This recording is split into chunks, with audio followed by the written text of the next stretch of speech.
Here's how to fix the application was unable to start correctly error. First, open the Start menu, search for Control Panel, and launch it. Make sure View By is set to Category. Next, click Programs from these options, then select Turn Windows Features On or Off. In the Windows Features window, look for the .NET Framework options near the top. Make sure the available .NET Framework features are enabled. If they're already checked, you can close the window. If any required options are unchecked, enable them and click OK. Windows may ask you to download additional files. Select Let Windows Update, download the files for you, and wait for the installation to complete.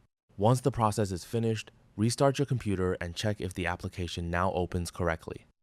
If you're still seeing the error, the next step is to reinstall the required DirectX components. Open File Explorer on your device and navigate to your C drive. Then, open the Windows folder. Here, look for the System32 folder and click on it.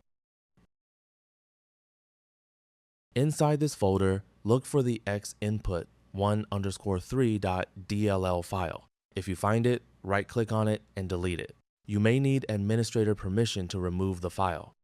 Next, go back to the Windows folder and then open the syswow64 folder. Find the xinput 1_3.dll file there and delete it as well. Once both files have been removed, close File Explorer and open your web browser.